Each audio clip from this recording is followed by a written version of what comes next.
So there were lots of games at Comic-Con. Yeah. Some games we saw some new stuff for. Some games we finally played. I finally played multiplayer of Sunset Overdrive. Oh. And you went and you met with the fine lads at Insomniac, and you interviewed them, and you played it, and you liked it a lot. Yeah. It's a little weird. Oh, geez. I'm kind of curious to bounce some things off of you. Okay. It was fun. I got third place out of the multiplayer map when we did our survival thing. I didn't get to play any single player, but I did get to sit down with the team and they explained the plot. So you did competitive. The opening. Did you see the opening? Have you seen the opening cutscene? He's you work at the festival. They have like a music festival to introduce Maximum Overcharge, the Fizzco thing, and you're just like the cleaning guy at the concert. And they have this great shot that. To me, it fits in really well with the whole aesthetic of like that it is the apocalypse, that it is scary. There's swearing and blood and death and all this stuff, but it is lighthearted at the same time. Which I don't know if it'll go over the edge with that, but like right when everything goes nuts, he gets up at the top of the building and there's all these explosions and they literally spell out apocalypse like across the skyline. I love that, and the boom. Yeah, I love that. So yeah, the story was fun, and in watching somebody play and kind of getting a sense like, okay, I kind of get how it feels to grind on that stuff. He ended the demo on a roller coaster, which seems like a perfect fit for everything that they're doing. And then actually getting in there and doing multiplayer, it felt natural. It definitely seems like something where you need to know the maps because not only do you need to know where everything is because you're like to be defending stuff and there's going to be guys coming in from different directions, so it helps to know like where those entry points are that the enemies are going to be spilling out of, but like where are the cool grind places where if I'm on a rail and I hit a junction point, I'm not just going to grab something blind. Like I'll know like, okay, I'll take this and then jump over there, kind of like SSX. You do a course so many times that you know that shortcut and you get to know that map. And what's great too is you feel like you're a part of it, because it's not automatic. You go over a rail and it glues you to it. You have to push the button. Yeah. So you push the button to land and then push it to climb and grab. So you just feel like you're actively part of it. If you keep pushing that button, you'll drop down below or hop back up. So if you jump up below a wire and hook onto it, you can hit the wire button again and then hop back up on top of it. It's definitely not, I'm not going to say it's hard, but it's not easy. You kind of have to master. No, and that's one of my concerns is Really? that it's not is that these guys previous built Resistance, and Resistance is a shooter, so obviously very precision based. You're dealing with sniper weapons and shotguns and grenades and stuff like that. So like there's a target, you have to hit it. If you don't, you lose the game. Ratchet, which they did before that, was more fun. It was less stress. Like at the most, there might be like a weapon necessity that like you need this weapon for this one boss, but like it's all kind of in good fun. Where this is kind of a weird blending of the two. It is a little bit like Gears in that like there is a giant monster coming at you. You do have to weaken it in a certain way. There are there are spots on it that you have to hit. These enemies were very fast. They demonstrated in the single player thing where he like didn't jump around and just stayed on the ground and showed like doesn't work. These things will just bum rush you really quickly. Well, that's what I love. It's kind of the anti-Gears of War, whereas in Gears you have to stay covered. It's all about cover positioning. Yeah. Whereas this is move, keep moving, attack them, get in their face, grind. Right. So it's more about mobility and getting into the action rather than hunkering down in one position and just unloading. So one of my concerns, tone-wise, love it. I think it's great. I actually met a lot of the guys that work on it. One cool thing I don't know if you knew. Do you know about the TV that they have in the game? Nope. So they're gonna have. I met a guy named Brandon who works at Insomniac. He's a really nice guy. Did the VO. I made fun of him in the second VO trailer that came out where he was like the next generation of respawns. Remember when he made that and was describing everything? I made fun of his tone.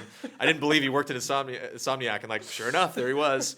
They're going to be doing weekly, monthly updates on video that you can watch in the game that update continually. So if you're playing multiplayer and you go by one of the screens, he'll be like, "Hey everybody, you're liking Sunset Overdrive? Hey, we got a new multiplayer map coming next week or whatever." And like, so I thought that was kind of fun, like seeing those things. That would really work for like a futuristic game, something like Mirror's Edge or something, to have these continually updating things in games or in the environment, like on billboards and stuff.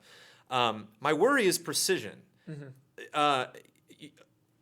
There's so much going on. It's a very colorful game. It's very spastic. I have like my firework weapon, which is absolutely gorgeous and fun to just spew. But like, did I hit the targets? I don't know. They all died. Was that me? Was that the other three guys surrounding people? I'm worried if the game, like you were saying, is kind of tough. I mean, you do have to pay attention. You do have to move very fast. You do have to just completely vomit damage at all of these guys, as quickly as you possibly can. How do you know when you're doing that effectively? I found myself just switching to the AK-47 because not because it was old, tried and true, and I'm not willing to experiment with new fun Old, weapons, reliable. but I can see where I'm aiming, and I'm worried that some of that stuff kind of gets lost in the mix, and when strategy is required, I can't really get that feedback of that thing I just did worked. I won that match. I got that headshot. I killed that enemy. I noticed a lot of the weapons, though, were AoE. It was probably to counter that. It was a lot of grenades, the firecracker weapon, a lot of set it and forget it, like a Mr. Zircon type, just throw a drone up in the air. It'll do the work for you.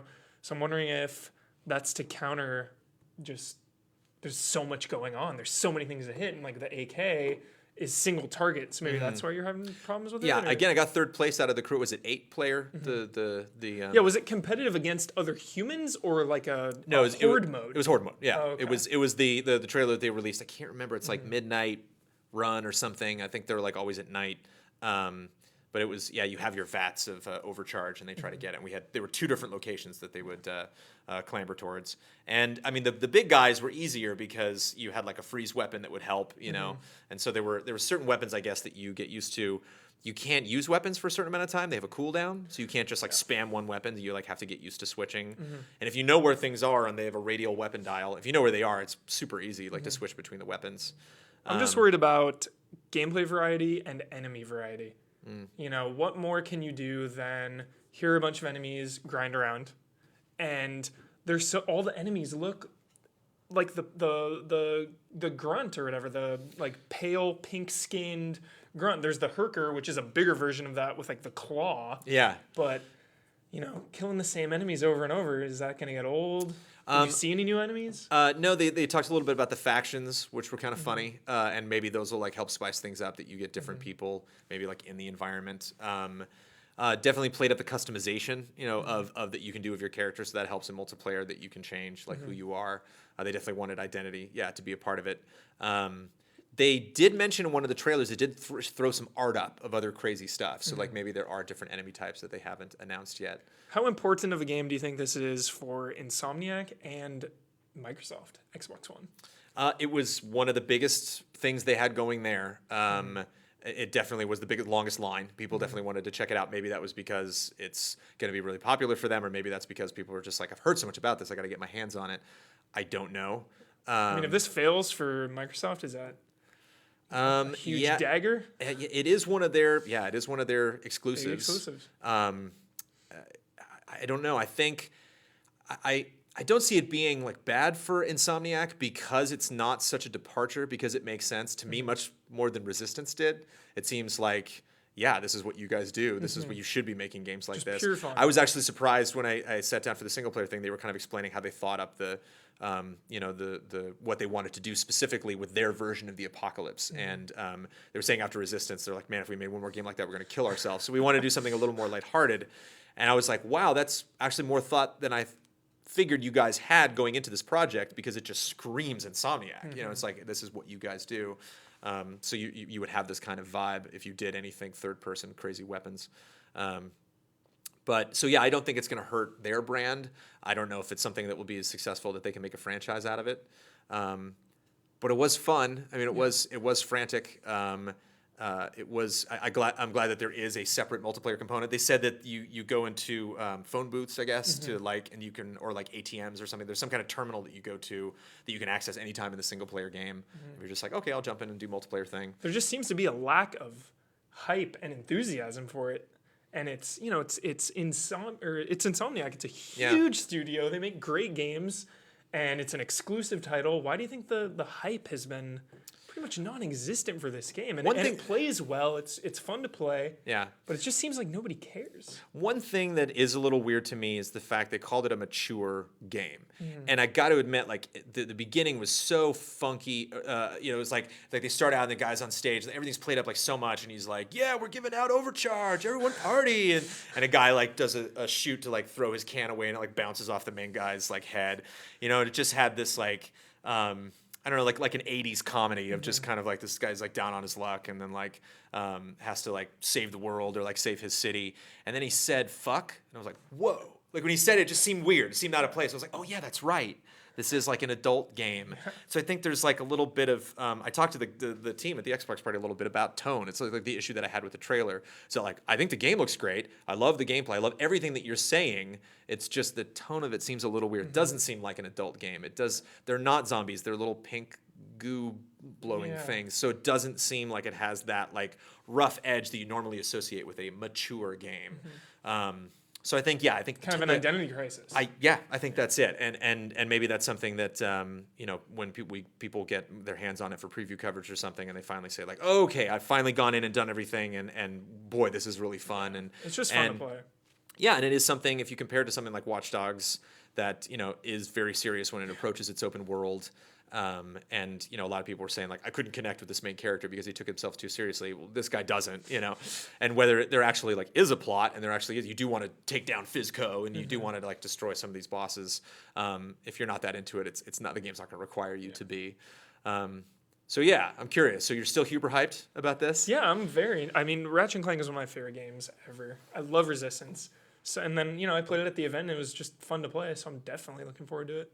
Yeah, I'm curious. Yeah, I want to see more guns. It definitely seems like you could customize that wheel. So if if you're just like, dude, I shoot those, record discs out and like I don't see where they go, and so it's just the weapon doesn't feel right to me. Like you can switch that out for something else. Did they give you the sword? I did have a melee attack, but I don't know specifically what the sword They unlocked like one of the later weapons for us, and it was like this Excalibur flaming sword. And you just whack the guys, and it would disintegrate everyone in like a 5-foot radius. It's really good. It also, the thing that like something like Watch Dogs didn't have, it did have that like GTA vibe, comedy just in the environment. It's like you go zipping by something. I remember Sex Burger. I was like, Sex Burger, that's funny. Like, it's so simple, but like I've never seen it. It's like I could totally see a Sex Burger. So yeah, there are lots of plays on other franchises. They've had that in the gameplay. They've had that in the the way they've talked about the game and all their trailers and stuff like that. So it is kind of fun. But where does that end? How many weapons are there? When do I get sick of the weapons that are there? How many jokes are in the environment? When does that get old? A question we're only going to answer when we actually get the final game. You want to review this, buddy? Yes. You pumped? Badly. Okay, curious to see what you say. Okay.